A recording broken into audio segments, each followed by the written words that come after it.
Selamat malam. Assalamualaikum warahmatullahi wabarakatuh. Waalaikumsalam warahmatullahi wabarakatuh. Waalaikumsalam warahmatullahi wabarakatuh.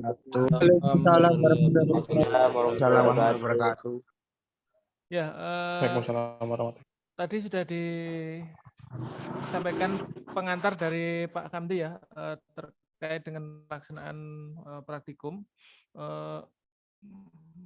Jadi di sini sebenarnya saya bertugas untuk membantu Pak Kamdi, utamanya adalah untuk di modul 5 dan 6 ya. Modul 5 itu tentang analisis regresi dan korelasi, kemudian modul 6 itu adalah tentang desain eksperimen.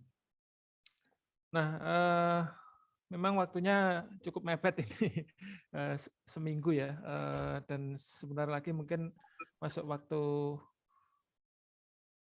UAS seperti itu. Jadi nanti insya Allah sebenarnya praktikumnya tidak terlalu sulit, yang harus dikerjakan, tetapi saya minta Anda nanti juga bersungguh-sungguh dalam proses pengerjaan menyesuaikan perintah yang ada di modul seperti itu ya. Baik, sebelum kita praktek, mungkin saya ingin mereview kembali materi tentang analisis regresi ya. Teorinya seperti apa, saya ingin sedikit sampaikan.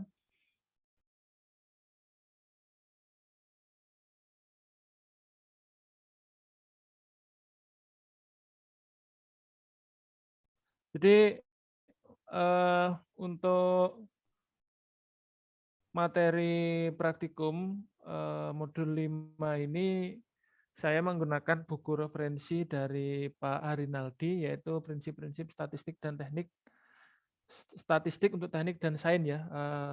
Yang ini juga mungkin sebagian besar banyak digunakan di jurusan teknik mesin, termasuk di prodi kita di teknik mesin UTM seperti itu. Nah, yang perlu kita ingat sebelum kita praktikum adalah konsep awalnya dulu terkait dengan regresi dan korelasi ini. Jadi sebenarnya regresi ini diperlukan untuk melakukan peramalan ya, peramalan atau estimasi terhadap suatu keadaan. Utamanya adalah berkaitan dengan masa depan ya. Jadi sebenarnya ada dua istilah yang hampir sama, prediksi. Kalau prediksi itu mirip dengan forecasting, kalau estimasi itu agak sedikit berbeda. Jadi kalau prediksi dan forecasting itu kaitannya ke arah masa depan ya. Tapi kalau estimasi itu kondisi yang sekarang. Jadi kita punya data untuk melakukan perkiraan, tapi untuk kondisi sekarang. Kalau forecasting dan prediksi itu untuk kondisi yang akan datang. Nah, untuk memprediksi atau melakukan forecasting ataupun mungkin kita memerlukan suatu model ya atau formulasi matematik yang dapat menghubungkan atau meramalkan antara data yang kita punyai dengan data yang akan kita prediksi di kemudian hari atau di masa yang akan datang tadi. Nah, data-data itu tentunya kemudian adalah data-data yang digenerate dari masa lalu seperti itu. Nah, dari hubungan data ini nanti kita akan mendapatkan suatu model atau formulasi matematik yang kita sebut sebagai model regresi tadi ya, model regresi dan korelasi. Nah, di sini sebenarnya model regresi atau korelasi ya, itu lebih tepatnya adalah suatu pendekatan statistik ya untuk mempelajari pendekatan fungsional yang menghubungkan antara variabel bebas dengan variabel tidak bebas atau variabel dependent. Istilah lainnya dari variabel bebas itu kita sebut sebagai prediktor ya seperti itu. Jadi variabel yang digunakan untuk memprediksi output seperti itu. Nah, kemudian eh, secara umum model regresi ini digolongkan menjadi dua golongan besar. Yang pertama adalah regresi sederhana yang hanya menghubungkan dua variabel saja ya. Biasanya adalah variabel X dengan Y. Jadi variabel yang digunakan untuk memprediksi itu adalah X-nya, kemudian hasil prediksinya adalah Y-nya. Ya. Nah, kalau regresi sederhana di sini hanya dua variabel tadi ya, X dengan Y saja. Nah, kemudian selain variabel sederhana, apa namanya regresi sederhana juga ada regresi yang majemuk. Nah, regresi majemuk ini biasanya adalah yang variabelnya lebih dari 3. Nah, kalau dua variabel kecenderungannya modelnya nanti adalah linear, jadi berbentuk garis lurus. Tetapi kalau kemudian regresinya itu nanti majemuk, lebih dari 3 variabel, tentu kemudian ada perkalian yang sifatnya kuadratik akan menimbulkan suatu grafik atau garis regresi yang tidak linear. Nah, ini akan menjadi lebih rumit lagi. Nah, untuk praktikum kita, kita akan belajar yang sederhana saja menggunakan regresi linear ya, sederhana dua variabel. Nah, di dalam melakukan plotting data itu nanti variabel X-nya ya atau variabel terikatnya itu biasanya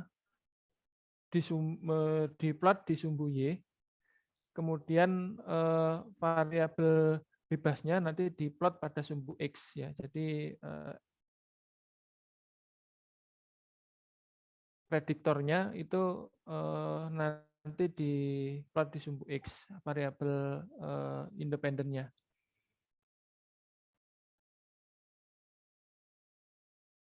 Nah, kemudian korelasi atau analisis korelasi itu sebenarnya lebih ditekankan pada tujuan untuk mengukur seberapa kuat ya derajat kedekatan antara variabel X dengan variabel Y ya.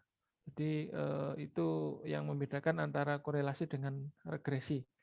Dengan demikian bisa disimpulkan bahwa analisis regresi itu tujuannya adalah untuk mengetahui pola relasi dalam bentuk persamaan regresi. Sedangkan untuk analisis korelasi ini tujuannya adalah untuk mengetahui kekuatan hubungan tersebut yang kemudian nanti akan diketahui dalam bentuk koefisien korelasinya seperti itu. Nah, kemudian untuk membentuk suatu regresi maupun korelasi ini mestinya kita juga punya suatu logika ya, logika yang mungkin sifatnya adalah teoritis yang mendukung korelasi data yang akan kita regresikan. Nah, ini penting sekali supaya kemudian apa namanya nanti hasilnya itu tidak menyesatkan ya. Jadi ada pepatah di dalam statistik itu data itu kalau kita olah ya dalam statistik kadang-kadang apapun bentuk datanya bisa kita apa namanya kita atur sedemikian hingga nanti menghasilkan hubungan ya. Padahal teorinya kadang-kadang tidak ada hubungannya. Jadi kalau dalam istilah statistik itu ada istilahnya garbage in, garbage out. Jadi kalau datanya itu masuknya sampah, nanti keluarnya juga sampah ya. Tapi kadang-kadang kalau kita pinter main statistik juga bisa dipaksakan seakan-akan ada hubungan walaupun tidak ada hubungan seperti itu. Nah, ini kalau kita di teknik mesin misalnya kita mau melakukan apa namanya suatu eksperimen ya atau percobaan maka dasar teorinya kita harus kuat dulu ya supaya nanti kalau misalnya temuan di dalam penelitian kita, itu ada teori yang mendukung seperti itu.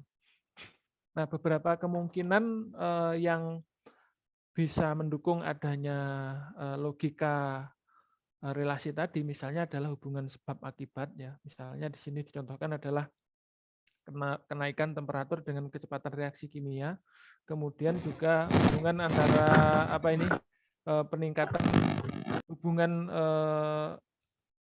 akibat ya, tapi dari sebab yang sama ya. Misalnya adalah peningkatan penjualan rumah dan peningkatan penjualan sepeda motor, ini bisa disebabkan oleh satu hal yang sama, yaitu meningkatnya pendapatan masyarakat ya. Tetapi juga dimungkinkan adanya hubungan yang semu. Semu itu kalau di dalam logika biasa kita pakai istilah adalah fuzzy gitu ya, fuzzy atau abu-abu. Jadi ada hubungannya, tapi hubungannya itu belum 100% ya, belum 100%, masih agak ada unsur keraguan ya. Misalnya di sini adalah persamaan regresi antara data kenaikan penjualan furnitur dengan data perubahan temperatur harian. Nah, seperti itu. Kemudian hubungan-hubungan ini nanti sebelum kita regresikan, sebenarnya bisa kita plot datanya, data mentahnya ya, dengan menggunakan diagram yang namanya adalah diagram pencar atau scatter diagram. Kenapa disebut sebagai scatter diagram atau diagram pencar ya? Karena datanya masih data mentah, nanti plot datanya itu ya mengikuti pola aslinya ya, belum terlihat istilahnya pola statistiknya seperti apa. Nah, ini mungkin contoh saja yang bisa digunakan untuk diagram pencar.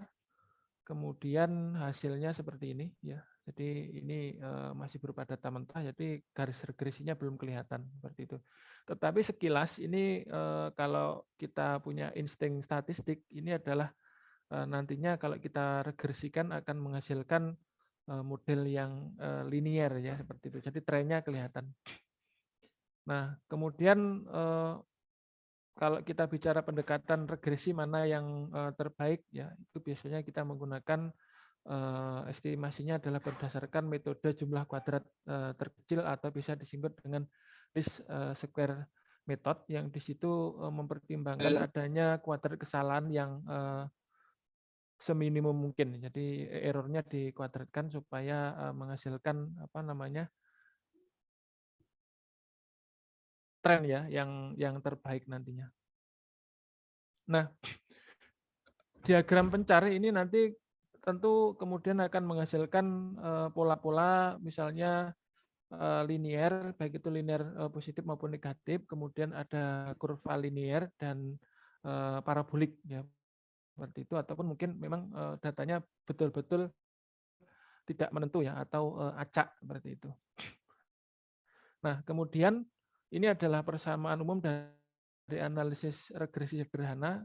Di sini kita formulasikan dengan Y ya. Di atasnya ada bentuk seperti capil ya, biasanya dibaca Y capil. Y capil itu artinya kalau tanda capil di atas itu berarti dia adalah estimator ya. Jadi nilainya dari hasil sebuah estimasi ya, yang dihasilkan dengan memasukkan ini konstanta A, kemudian koefisien B dan variabel independen X seperti itu. Jadi ini perkiraan yang dihasilkan. Nah, koefisien B itu nantinya juga merupakan adalah gradian garis regresinya ya. Nah, kemudian ini adalah sifat-sifat dari garis regresi linear. Jumlah simpangannya positif, kemudian kuadrat dari simpangan akan mencapai nilai minimum ya untuk menghasilkan least square deviation. Kemudian ini adalah contoh ya dari proses regresinya, menghasilkan garis lurus dari data mentahnya yang masing-masing data tadi ya, ini mempunyai jarak terhadap garis regresinya yang jaraknya tadi adalah sebesar delta Y ya. Kalau di atas garis ya, data mentahnya di atas garis regresi ini berarti delta Y-nya adalah positif, kalau di bawah garis berarti delta Y-nya adalah negatif.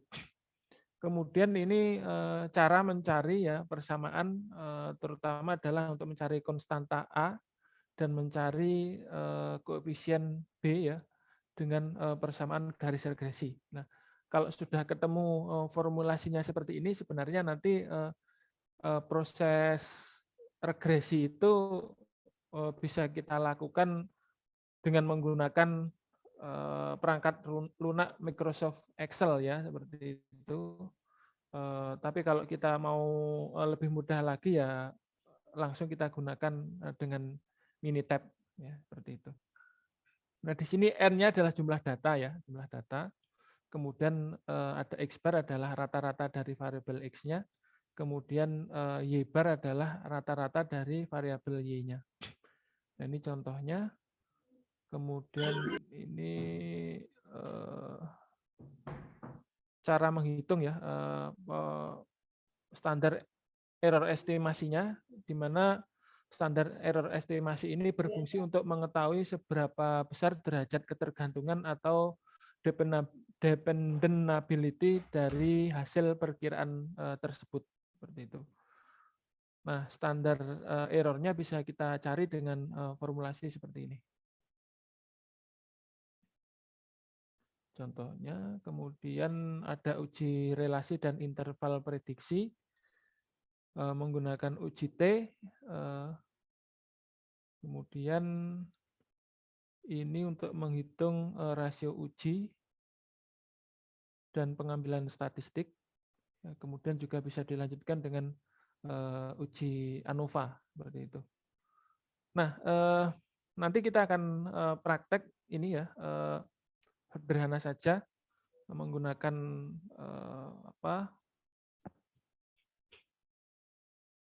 Minitab maupun Microsoft Excel seperti itu.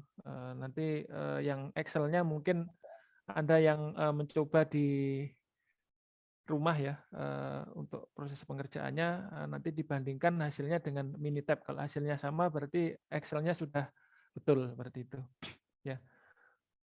Jadi nanti untuk praktikumnya kita punya soal seperti ini terkait dengan data yang menghubungkan antara kapasitas angkut kendaraan truk dengan konsumsi bahan bakar ya, seperti itu. Nah, ini ada datanya ada 12 ya. 12 mobil di sini ya. Di mana nantinya untuk kapasitas angkut itu dijadikan sebagai variabel independen atau variabel X. Kemudian konsumsi bahan bakarnya nanti akan kita jadikan sebagai variabel yang dependen ya, atau variabel Y-nya seperti itu. Nah, kemudian nanti tugas Anda adalah membuat diagram pencarnya, kemudian menghitung persamaan regresinya dan diagram diplot di diagram pencarnya tadi. Kemudian juga Anda mencari persamaan regresinya ya untuk konsumsi bahan bakar tersebut pada kapasitas yang diketahui sebesar 0,75 meter kubik ya, seperti itu. Jadi nanti kalau sudah ketemu dari persamaan regresinya, tentu ini kemudian bisa kita cari ya nilai dari konsumsi bahan bakarnya berapa, seperti itu. Kemudian yang keempat tugasnya nanti adalah menghitung standar error estimasinya. Kemudian yang merah, yang E ini tidak perlu dikerjakan nanti, yang dikerjakan adalah yang F saja ya. Tentukan rata-rata pemakaian bahan bakar untuk mobil truk dengan kapasitas 12 meter kubik dalam selang interval kepercayaan 95%. Kemudian yang terakhir adalah Anda nanti menghitung ya koefisien determinasi dan koefisien korelasinya seperti itu. Baik, ini nanti persoalan yang akan kita kerjakan untuk tugas laporan praktikumnya. Tetapi sekarang kita praktek menggunakan Minitab-nya dulu ya, supaya nanti Anda bisa mengerjakan soal ini dengan Minitab seperti itu.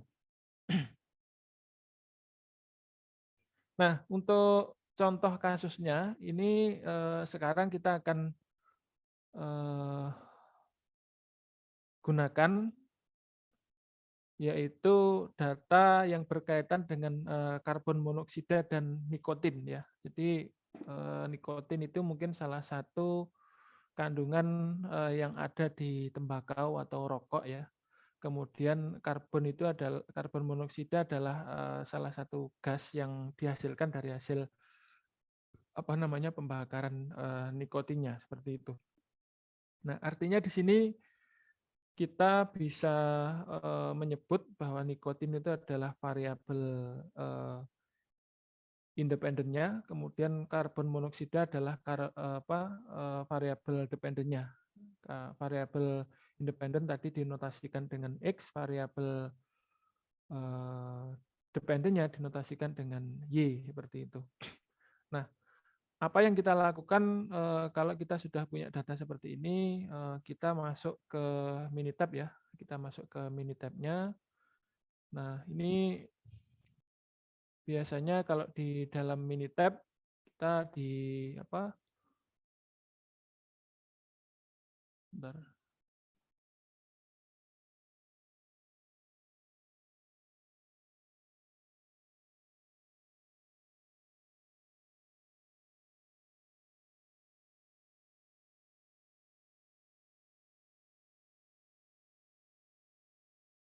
Kita sudah buka Minitab-nya, datanya nanti bisa kita masukkan ya.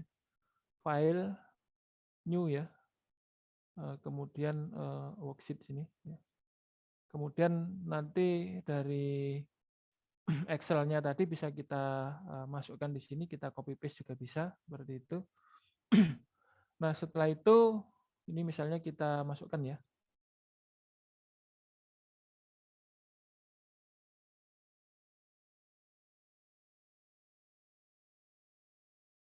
Ini dari Excel.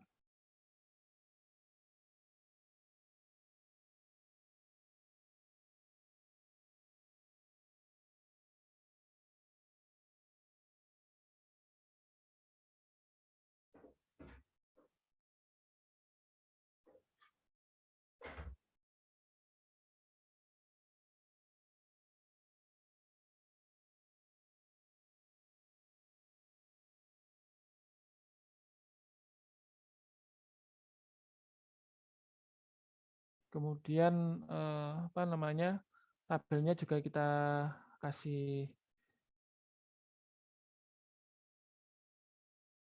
kepala tabel ya di sini. Ini ada karbon monoksida, kemudian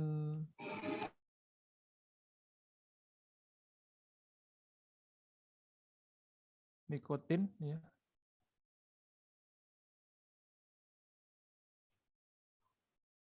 Seperti ini ya.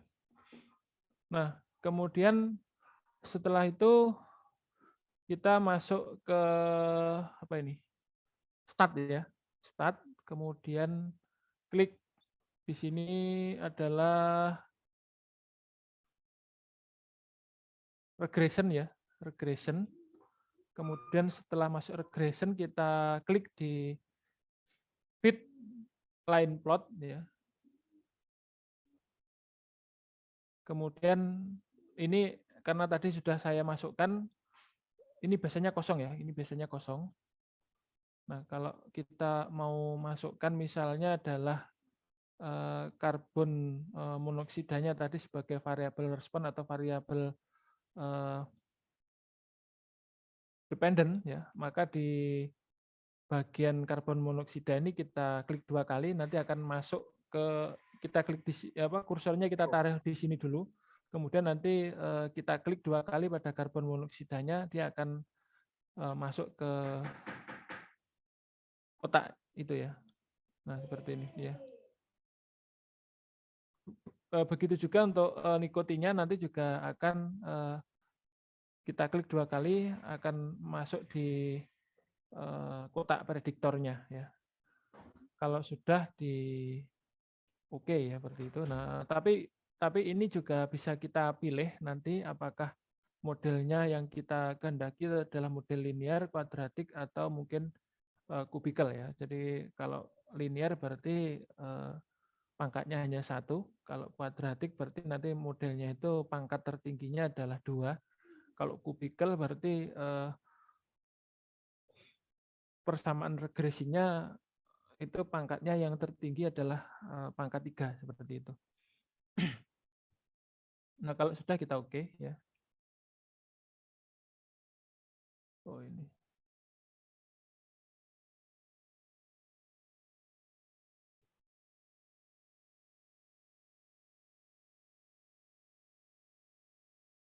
Ya. Nah, ini kita sudah berhasil memunculkan grafik apa namanya regresinya ya. Hasil regresinya kira-kira seperti ini ya. Hasil regresinya setelah kita plot seperti ini. Jadi garis merahnya ini adalah garis yang menegaskan ya tren dari pola data mentahnya. Nah, persamaannya kalau kita lihat di sini adalah karbon monoksida sama dengan 1,665 plus 12,40 nikotin ya. Ini berarti Y sama dengan 1,665 plus ya 12,4 X seperti itu ya. Jadi ini adalah sumbu X-nya menyatakan variabel dependennya, variabel independennya, kemudian sumbu Y-nya adalah menyatakan variabel dependennya seperti itu. Nah, kemudian tadi di apa jelaskan pula maaf tadi yang di apa namanya di presentasi awal saya belum menyinggung ini ya, menyinggung yang namanya ini di modul yang saya buat barusan selesai tadi. Jadi salah satu hal yang penting pada saat kita melakukan analisis regresi itu adalah kita harus mengetahui yang namanya koefisien determinasi dan koefisien korelasi ya dari hasil regresinya. Apa itu koefisien determinasi dan koefisien korelasi ya. Koefisien determinasi nanti dinotasikan dengan R kuadrat, yaitu menyatakan perbandingan antara variasi yang terjelaskan dengan variasi totalnya ya. Nah, ini secara manual nanti juga bisa dihitung dengan rumus seperti ini ya, sigma dari selisih ya, Y estimasinya dikurangi dengan Y rata-ratanya dikuadratkan dibagi dengan sigma selisih dari Y dari data amatan dikurangi dengan rata-rata datanya dikuadratkan ya. Nanti ketemunya R kuadrat untuk koefisien determinasi. Nah, ini nanti kalau kita kerjakan dengan apa namanya kerjakan dengan Minitab ya, ini keluar secara otomatis ya seperti itu. Nah, kalau kita menggunakan Excel ya, kalau kemudian datanya langsung kita eksekusi menggunakan apa namanya grafik regresi ya, ini nanti juga akan keluar secara otomatis ya. Tapi kalau kita kerjakan secara manual ya, perhitungannya seperti ini.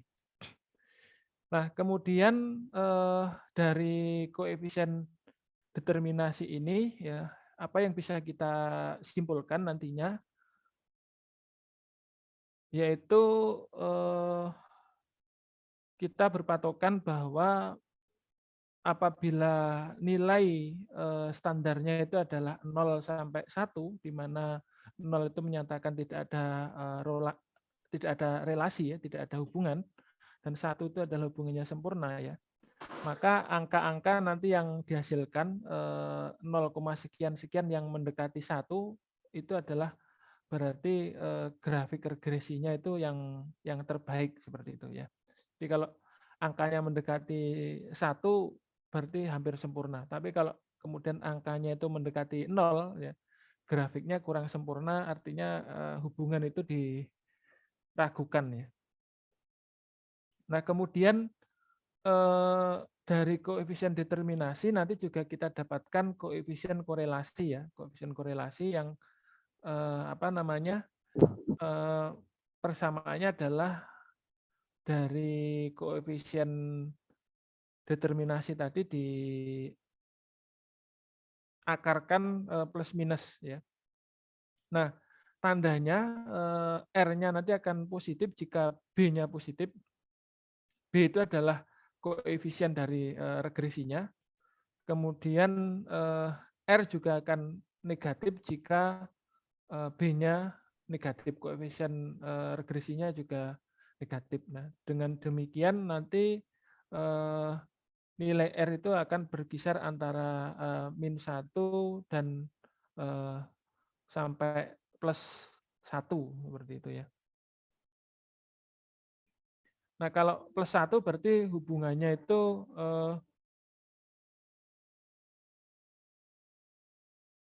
berkorelasi positif ya. Kalau -1 itu adalah korelasinya adalah negatif, seperti itu kebalikannya. Nah, kembali lagi ke Minitab tadi, kita di sini juga sudah mendapatkan ya nilai dari R square-nya ya. Kalau R square-nya di sini langsung ditampilkan nilainya adalah 85,7% ya. Jadi nilainya ini adalah mendekati angka 1 tadi ya. Jadi koefisien R kuadratnya di sini dituliskan dengan R min SQ ya, artinya R square ya. R square yang ini. Yang mana tadi?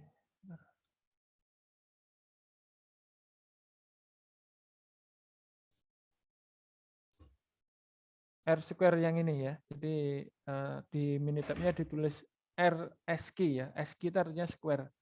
Nah, jadi R square tadi adalah menyatakan koefisien determinasi ya. Di Minitab tadi kelihatan bahwa angkanya cukup tinggi yaitu 85,7% ya, mendekati 1 seperti itu. Nah, itu dulu mungkin untuk penggunaan Minitab-nya sampai di sini ada yang ditanyakan?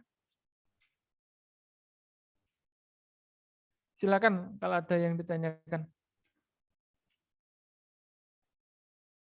Sampai sini kira-kira memasukkan datanya bisa nggak? Bisa. Bisa ya? Gampang sekali ya. Ya, jadi ini mungkin sedikit cerita dulu saya waktu kuliah ya, belajar regresi ini juga dengan Pak Kandi dulu. Saya kan waktu kuliah di teknik mesin UB itu dulu satu angkatan, dan waktu itu saya praktikum fenomena dasar mesin ya dengan Pak Kandi mengolah data, karena waktu itu belum kenal yang namanya Minitab, maka saya dengan Pak Kandi itu menggunakan Excel ya, Excel untuk melakukan pengolahan data seperti itu ya. Jadi nanti harapannya Anda juga bisa lebih canggih daripada saya dan Pak Kamti ya, seperti itu ya.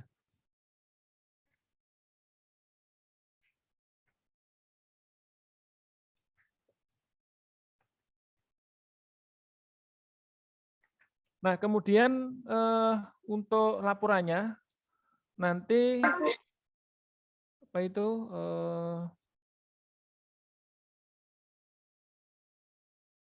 ini ya, tugasnya tadi sudah saya tampilkan. Kemudian ini nanti diolah ya menggunakan Excel dan Minitab ya.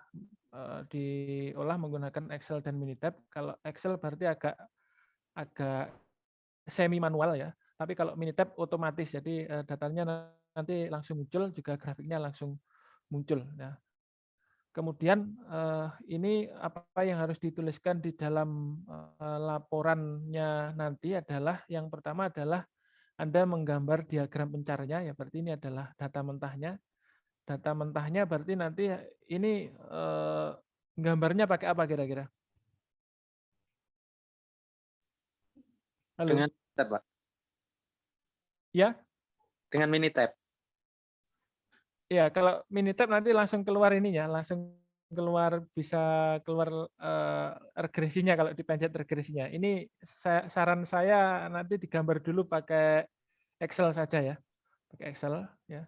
Kemudian nanti dibuat perhitungan persamaan regresinya ya dan gambarnya tadi. Nah, ini berarti kalau diminta untuk menghitung persamaan regresinya nanti dibandingkan hasil perhitungan Excel dengan dengan Minitab-nya ya. Jadi kalau Minitab-nya pasti nanti langsung ketemu ya. Tapi kalau Excel-nya yang semi manual perlu ditunjukkan nanti perhitungannya seperti apa. Kemudian setelah dapat persamaannya ini nanti Anda hitung ya. Kalau kemudian kita punya kapasitas sebesar 0,75 meter kubik, nanti konsumsi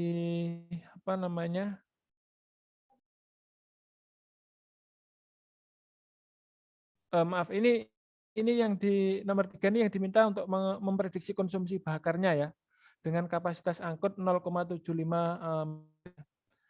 ini nanti dicari nilainya berapa ya. Kalau sudah ketemu yang nomor 2 tadi, kemudian yang ketiga yang keempat maksud saya adalah mencari standar estimasi errornya ya. Ini juga bisa dicari dari Excel. Kemudian yang merah ini nggak usah dikerjakan ini. Yang keenam aja ya, menghitung rata-rata pemakaian. Kemudian dengan interval kepercayaan 95%. Dan yang terakhir adalah nanti mencari koefisien determinasi dan koefisien korelasinya seperti itu ya. Ya, kira-kira gampang ya tugasnya ya.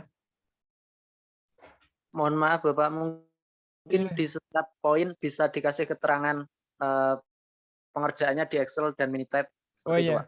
Oh iya, nanti saya tambahkan ya. Saya tambahkan. Ini mungkin saya perlu konfirmasi ke Pak Kamdi kalau yang di modul yang sebelumnya ada berapa macam data Pak yang buat untuk tugas? Tergantung Pak, kalau pas awal-awal itu karena masih muda, jadi satu kelompok satu soal gitu, beda-beda. Tapi waktu Pak Mahrus untuk modul 3 dan 4 itu satu soal ya. Jadi soalnya nggak banyak gitu. Jadi nggak apa-apa Pak, nggak masalah. Iya. Yang jelas satu kelompok kerjakan full kan, semuanya gitu kan. Iya. Nah, jadi yang di bab 3 itu adalah pengumpulan dan pengolahan data. Kemudian nanti yang keempat itu adalah analisis dan pembahasan ya.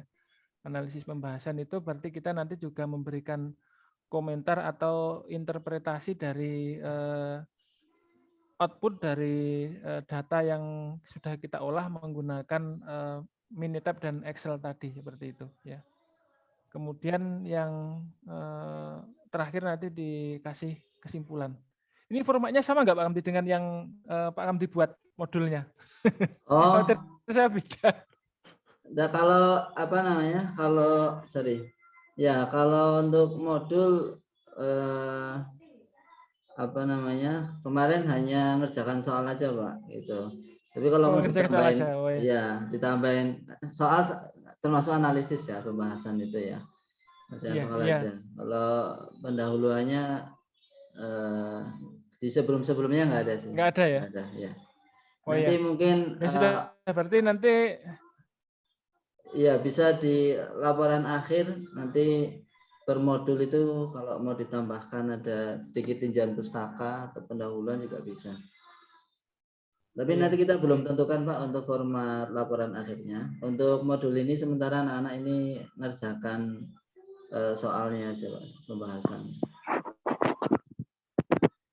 ya, saya mengikuti aja apa namanya standar yang diterapkan oleh Pak Kamdi tadi. Jadi kalau Pak Kamdi tadi mintanya pengerjaan soal saja, berarti ya ini saja ya, 1 sampai 7 saja nanti yang dikerjakan ya. Plus nanti perlu saya kasih tambahan mana yang dikerjakan dengan Minitab dengan Excel atau dengan Excel saja seperti itu ya. Yang itu Pak, analisis dan pembahasan itu masuk Pak. Oh masuk, oh iya. Iya, nanti anak-anak dapat ya. angkanya saja enggak tahu maksudnya. Oh iya. Iya. Oke, ya. Ya, jadi plus analisis pembahasan. Jadi mengerjakan soal plus analisis pembahasan. Ya. Oke, gitu. Ya, saya kira analisis regresi ini tidak terlalu sulit ya untuk dikerjakan. Mudah-mudahan 1 minggu sudah beres semua ya, sudah beres semua. Nanti minggu depan kita ketemu lagi untuk apa namanya praktikum mengenai desain eksperimen. Nah, kalau yang desain eksperimen ini nanti mungkin agak lebih sulit daripada analisis regresi ya, agak sulit dengan dibandingkan dengan analisis regresi. Ya, sebenarnya kalau kita bicara analisis regresi, ini baru dasarnya ya. Tadi juga ada yang majemuk itu nanti akan lebih sulit lagi, tapi karena di sini waktunya kita hanya singkat, kita pakai yang sederhana dulu aja. Ya. Mudah-mudahan nanti bisa mengerjakan dengan baik. Begitu Pak Amdi ya? Iya, Pak Imran. Iya.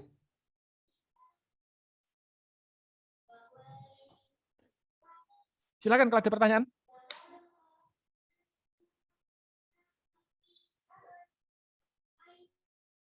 Minitab sudah punya semua ya? Insya Allah. Bapak. Ya. Alhamdulillah Pak. Kalau yang modul yang sebelumnya berarti semuanya mengerjakan pakai Minitab. Iya Pak. Ya Bapak. Ya. Iya Bapak. Untuk regresi ini saya minta dikombinasikan dengan Excel supaya tahu proses hitung-hitungannya yang agak semi manual ya. Kalau langsung jadi kan kadang-kadang nggak ada seninya juga. Jadi ngitungnya caranya gimana seperti itu. Ini dikombinasikan dengan semi manual ya. Jadi kalau tadi ada tanda-tanda apa namanya bentuk-bentuk sigma seperti ini kan tinggal penjumlahan saja ini ya. Penjumlahan saja. Nanti di apa? Misalkan yang ini juga. Ini kan penjumlahan saja ya. Jadi datanya dari data X dan Y mentahnya nanti dijumlahkan, dikuadratkan, kemudian dibagi ya, dikurangi apa namanya? Dibagi dengan n min 2 ya, kemudian diakarkan. Ini hanya main di Excel-nya saja. Nanti mudah-mudahan semuanya mencoba bisa ketemu hasilnya sama dengan output dari Minitab-nya ya. Ya. Oke, seperti ini. Pak izin tanya Pak. Ya. Berarti kalau misal perhitungan menggunakan Excel itu nanti masukkan datanya per data ya Pak. Misal ada 12 data seperti ini, nah nanti dicari satu-satu gitu Pak. Yang dicari satu-satu apanya Mas? Maksudnya nilai Y dimasukkan ke persamaan. Misal apa namanya? Data Y di nomor 1, mobil truk 1, itu dimasukkan ke persamaan, terus nanti yang kedua dimasukkan persamaan satu-satu gitu, Pak. Ya, ini kan nanti kan ini berarti kan apa ini X1, X2 ya, X3 dan seterusnya kan seperti itu ya. Ini Y1, Y2, Y3 dan seterusnya seperti itu. Kemudian nanti kalau kita olah dengan rumus ini tadi, ya, kita olah dengan rumus ini tadi, nanti akan ketemu nilai dari B dan A-nya, ya, ketemu nilai B dan A-nya. Setelah itu kita bisa dapatkan persamaannya. Bisa dipahami? Belum, Pak. Ya, jadi nanti buat rumus di persamaan Excel-nya itu kira-kira seperti ini ya. Kira-kira seperti ini. Pokoknya bikin kolom ya, bikin kolom X-nya ya. X-nya ini X-nya ya, ini Y-nya seperti itu ya. Kemudian nanti bikin kolom sebelahnya lagi ya. Bikin kolom sebelahnya lagi untuk apa ini? Untuk perkalian ya, untuk perkalian X dengan Y ya, seperti itu. Ya. Untuk perkalian X dengan Y. Kemudian nanti kan setelah dikalikan, itu kan kalau di Excel kita kan bisa mencari sigmanya. Mencari sigmanya gimana caranya? Kan ada logo sigma itu kalau di Excel. Tinggal dijumlahkan ke bawah kan? Halo? Iya, Pak. Bisa kan? Jadi ini nanti X dan Y ya. Kemudian bikin satu kolom lagi sebelahnya hasil perkalian antara X dan Y. Kemudian nanti hasil perkalian X dan Y itu nanti dicari jumlahnya ya, sigmanya di bawahnya. Biasanya kan tinggal di sorot saja ya, istilahnya kalau di drag gitu ya. Ditarik ke bawah ketemu nanti sigmanya ya, seperti itu.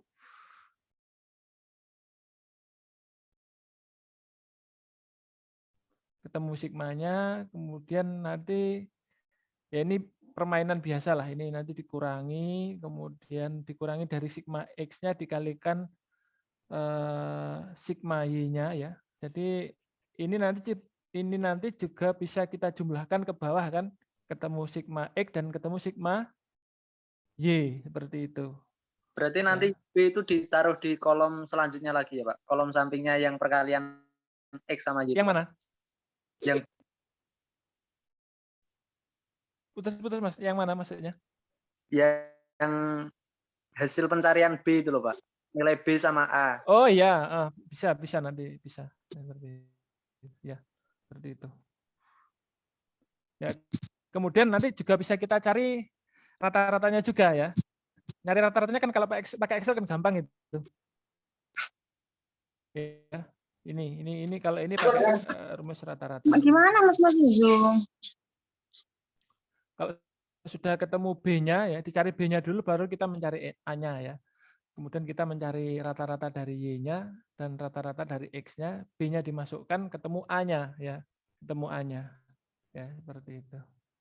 Nah, itu hasil-hasil yang seperti itu nanti di Excel-nya di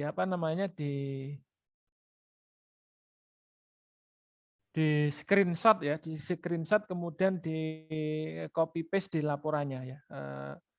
Untuk menunjukkan perhitungan yang semi manualnya menggunakan Excel nanti dibandingkan dengan Minitab-nya sudah betul apa belum seperti itu ya. Bisa dipahami, Mas? Selanjutnya untuk pemrosesan untuk mencari persamaan regresi di Excel itu gimana, Pak? Ya kan sudah ketemu ini, sudah ketemu A dan B-nya ya, ketemu A dan B-nya, persamaan regresinya tadi gimana? Persamaan umumnya adalah ini kan. Persamaan umum regresinya kan Y sama dengan AX plus BX kan? Iya, Pak. Kan? Iya, Pak. Ya sudah ketemu. Terus kemudian kalau kemudian kita ditanya misalnya soal yang nomor berapa tadi? Kita ditanya misalnya soal yang nomor ini. Kalau diketahui kapasitas angkutnya itu adalah 0,75 ya meter kubik, nah, nanti konsumsi bahan bakarnya berapa ya? Tinggal dimasukkan sini nanti sudah ketemu rumus umumnya. Berarti kan tadi kan setelah dihitung ini menggunakan Excel tadi kan sudah ketemu rumus umumnya ya.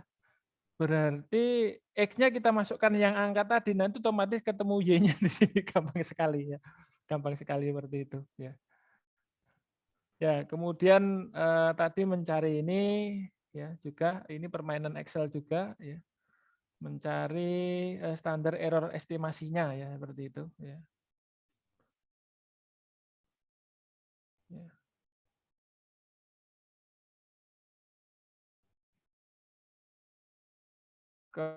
Kemudian ini yang untuk pertanyaan berikutnya mencari rasio uji tadi ya. Berapa tadi? Nah ini.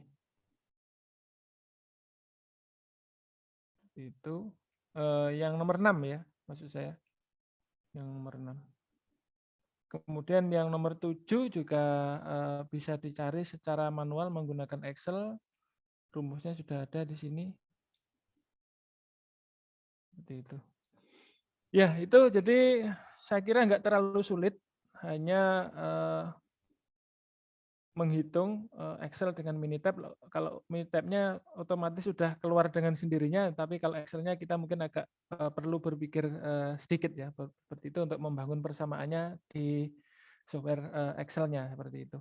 Kemudian nanti dari hasil perhitungannya itu adalah di analisis bahas ya seperti itu.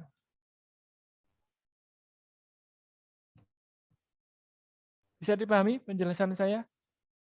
Bisa, Pak. Ya. Ada yang lain yang ingin ditanyakan mungkin?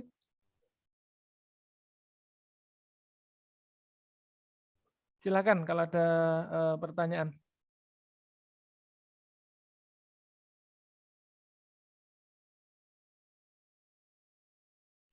Belum ada, Pak. Mungkin cukup, Pak. Ini siapa yang tanya? Izin Pak bertanya untuk apa ini? Siapa yang tanya ini? Sukron ya, Sukron Kapiti ya. Sukron Kapiti tanya, izin tanya Pak, untuk perhitungan error di soal kenapa memakai SEE dibanding lainnya ya. MSE, MAPE, apa ini? MSE, MAPE, MAD ini apa ini? Sukron mana Sukron? Saya Pak. Iya, apa ini MSE maksudnya? Mean square error. Iya Pak, MS mean square error. Kalau MAPE?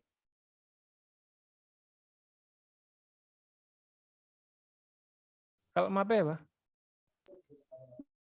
MAPE, saya lupa. Yang MAPE mean absolute percentage, Pak. Mean absolute percentage ya. Kemudian yang MAD? MAD untuk mean absolute deviation. Ya, jadi tadi pertanyaannya dibandingkan SEE tadi apa SEE? Apa SEE tadi? Sukron. SEE yang standar error estimate, Pak. Standar error estimate ya, seperti itu ya. Jadi memang kenapa kita pakai SEE standar error estimate? Jadi fungsi dari apa namanya? Fungsi dari regresi ini kan sebenarnya akan mengestimasi ya, memperkirakan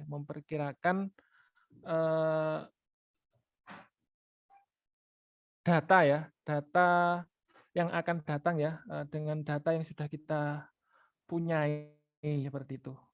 Nah, kalau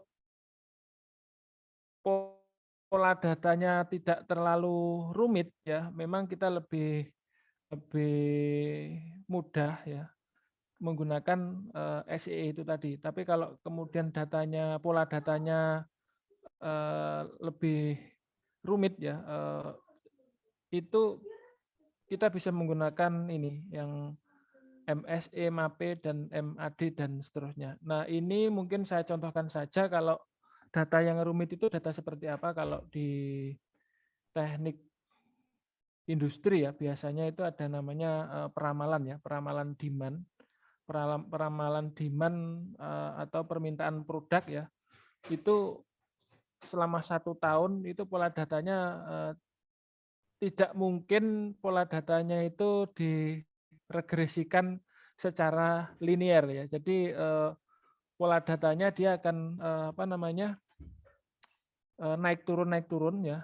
Karena kalau diregresikan itu nanti konsekuensinya nanti misalnya harus diimbangi dengan jumlah produksi yang linear juga. Nah, kalau linear juga nanti juga bahayanya adalah kalau dihasilkan produksi yang terlalu berlebihan daripada demand-nya seperti itu ya. Nah, sehingga karena bentuknya pola datanya itu kompleks, maka biasanya digunakan ini MSE, MAPE, MAD dan seterusnya. Nah, tapi kalau yang untuk praktikum kita itu kan datanya sederhana itu. Memang datanya sebenarnya hanya 2 variabel saja sehingga bisa dilinearkan seperti itu ya. Bisa dilinearkan sehingga kita menggunakan SEE seperti itu. Nah, sebenarnya pada kasus-kasus lain bisa juga ya tidak menggunakan pendekatan linear yang bisa menghasilkan koefisien korelasi yang lebih baik. Nah, kalau kita bermain-main di Excel ya, nanti bisa membandingkan ya regresi itu antara linear, kemudian non-linear atau mungkin eksponensial ya. Dari data yang sama bisa kita bandingkan koefisien korelasinya ya. Jadi kalau misalkan dengan data yang sama tadi kita coba grafiknya beda-beda, regresinya beda-beda, nanti akan menghasilkan koefisien korelasi yang berbeda-beda juga. Nah, karena pada praktikum kita hari ini kita hanya bicara korelasi regresi linear saja, ya kita menggunakan SE saja seperti itu. Ya, jadi intinya tergantung pada kompleksitasnya ya, Sukron.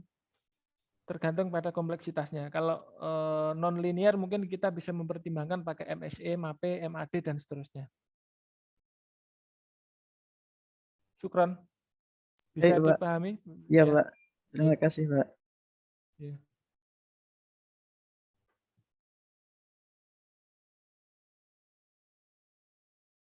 Silakan kalau ada pertanyaan yang lain.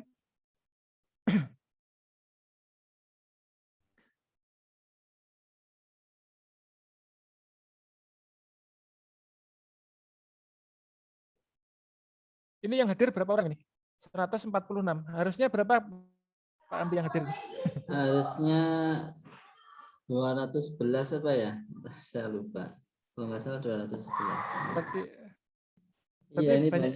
Iya, banyak yang nggak hadir. Banyak nggak?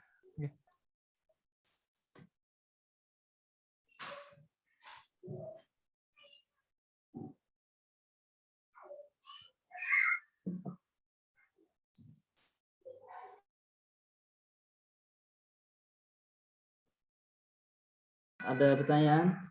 Mungkin kalau sudah nggak ada pertanyaan ya ditutup Pak. Nanti kalau baik, iya apa namanya kalau nggak ada pertanyaan saya serahkan ke Pak Kamdi. Nanti soalnya bisa ditambah Pak yang tadi untuk error MAPE sama enggak lah kasihan nanti ya. Enggak Pak Imran, sudah Pak Imran. Kalau sudah enggak ditutup yang menutup saya Pak Kamdi. Saya serahkan ke Pak Kamdi. Oh gitu ya. Enggak apa-apa Pak Imran. Terima kasih Pak Kamdi. Ya. Oh gitu ya, wes. Oke, baik terima kasih Pak Imran atas materinya pada malam hari ini. Ini maaf di belakang ramai ya. Ya insya Allah ini sangat sederhana ya, karena cuma regresi linear. Nanti regresi yang lain yang majemuk dan sebagainya. Sementara di praktikum ini enggak dimasukkan ya, termasuk juga untuk yang tadi ditanyakan oleh Sukron itu di kuliah yang lain nanti juga ada sebenarnya, tapi juga nggak dibahas sampai detail ya. Ya di kuliah sistem informasi manufaktur itu ada satu bab tentang perencanaan produksi gitu. Itu juga ada peramalan, tapi saya nggak ngasih contoh soal juga. Banyak metodenya tadi disebutkan Pak Imron.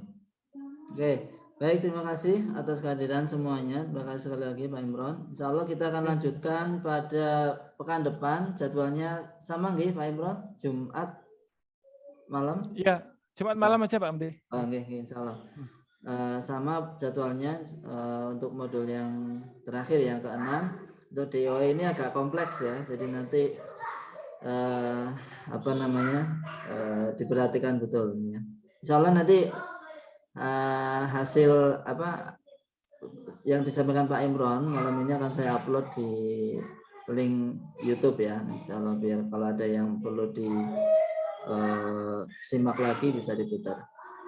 Baik, terima kasih, sampai ketemu pekan depan insya Allah. Saya tutup. Assalamualaikum warahmatullahi wabarakatuh. Waalaikumsalam warahmatullahi wabarakatuh. Terima kasih Bapak. Terima kasih Pak.